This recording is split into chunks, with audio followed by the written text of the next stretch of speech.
കട്ടപ്പന പുതിയ ബസ് സ്റ്റാൻഡിൽ പ്രവർത്തിക്കുന്ന കട്ടപ്പന നഗരസഭ വനിതാ സഹകരണ സംഘത്തിൽ പൈസ നിക്ഷേപിച്ചിട്ട് വർഷങ്ങൾ കഴിഞ്ഞിട്ടും തുക തിരികെ ലഭിച്ചില്ല എന്ന പരാതിയുമായി വൃദ്ധ ദമ്പതികൾ രംഗത്ത്. പുത്തിരിക്കാട് കൈപ്പനാനിക്കൽ കെ ജോസഫ്, ഭാര്യ റോസക്കുട്ടി എന്നിവരാണ് പരാതിയുമായി രംഗത്ത് വന്നിരിക്കുന്നത്. വർഷങ്ങൾക്ക് മുമ്പ് നിക്ഷേപിച്ച തുക ഇതുവരെ ഇവർക്ക് ലഭിച്ചിട്ടില്ല. പോത്താനിക്കാട് സ്വദേശികളായ ജോസഫും ഭാര്യ റോസക്കുട്ടിയും കട്ടപ്പനയിൽ മകന്റെ വീട്ടിൽ എത്തിയപ്പോഴാണ് വർഷങ്ങൾക്ക് മുമ്പ് പുതിയ ബസ് സ്റ്റാൻഡിന് സമീപം പ്രവർത്തിക്കുന്ന കട്ടപ്പന നഗരസഭ വനിതാ കോഓപ്പറേറ്റീവ് സൊസൈറ്റിയിൽ തുക നിക്ഷേപിച്ചത്. 2022 25,000 രൂപയാണ് നിക്ഷേപിച്ചത്. ഇതിന് 7.5% പലിശ നൽകാമെന്ന ഉറപ്പിലാണ് പൈസ നിക്ഷേപിച്ചതും. തുടർന്ന് 2023 30,000 രൂപ കൂടി നിക്ഷേപിച്ചു. ഇതിന് 8.75% പലിശ നൽകാമെന്ന് പറഞ്ഞു.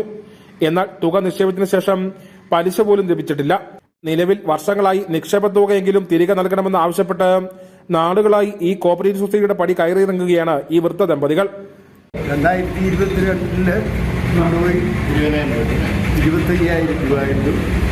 2023 30,000 രൂപ ഇട്ടു.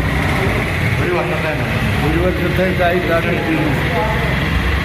അത് പിന്നെ 10 പൈസ മുതൽ പരിചയം തന്നിട്ടില്ല. ഞങ്ങളൊരു 15 പ്രാവശ്യമൊന്നും അല്ലെന്നാണ്, എത്ര പ്രാവശ്യം നടന്നു പോലും വരും. കൃഷിപ്പണി അടക്കം ചെയ്ത സ്വരുക്കൂട്ടിയ തുകയാണ് ഇവിടെ നിക്ഷേപിച്ചിരിക്കുന്നത്. വാർദ്ധക്യ ബുദ്ധിമുട്ടുകൾ അലട്ടുന്ന ഇവർ തങ്ങൾ നിക്ഷേപിച്ച പൈസ തിരികെ ലഭിക്കാതായതോടെ വലിയ പ്രതിസന്ധിയിലാണ്. ഞങ്ങൾ ആദ്യമൊക്കെ വന്നു, ഒന്നാമത് ഒന്നും ഇല്ലെന്ന് പറഞ്ഞു. പിന്നെ രണ്ടാമത്തെ വന്നപ്പോൾ പിന്നെ ഞാൻ വന്നു. ഒരു 30 ദിവസം കഴിഞ്ഞ് വന്നു. ഇങ്ങനെ ഒരു 6 പ്രാവശ്യം വന്നായിരുന്നു. അത് കഴിഞ്ഞ് ഒരു 5,000 രൂപ എങ്കിലും തരാൻ ഞാൻ പറഞ്ഞു. എന്നിട്ട് അതിന് കിട്ടിയില്ല. അതിൻ്റെ പൈസ പോലും തന്നില്ല. സമാന രീതിയിൽ നിക്ഷേപിച്ച മറ്റ് നിക്ഷേപകർക്കും തുക തിരികെ ലഭിക്കാനുണ്ടെന്നാണ് അറിയാൻ കഴിഞ്ഞതെന്ന് ഇവർ പറയുന്നു.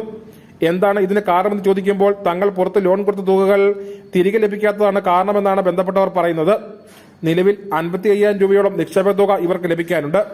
ബാങ്കിലെ മുൻ സെക്രട്ടറിയാണ് ലോൺ കൊടുത്തതെന്നും ബന്ധപ്പെട്ടവർ പറഞ്ഞതായി ഇവർ പറഞ്ഞു. എന്നാൽ ഈ തുകകൾ ഒന്നും തിരികെ ലഭിക്കാതെ വന്നതോടെയാണ് നിക്ഷേപകർക്ക് അവർ മുടക്കിയ തുക തിരികെ നൽകാൻ കഴിയാത്ത സാഹചര്യം ഉണ്ടായതെന്നും 1.5 കോടിയോളം രൂപ കടമുണ്ടെന്നും സൊസൈറ്റി അധികൃതർ പറഞ്ഞതായി ഇവർ പറഞ്ഞു. നിക്ഷേപ തുക തിരികെ ലഭിക്കാതായതോടെ നിയമ നടപടി അടക്കമുള്ള മാർഗങ്ങളിലേക്ക് കടക്കാനാണ് ഈ വൃദ്ധ ദമ്പതികളുടെ തീരുമാനം. Idukki vision news, Kattappana.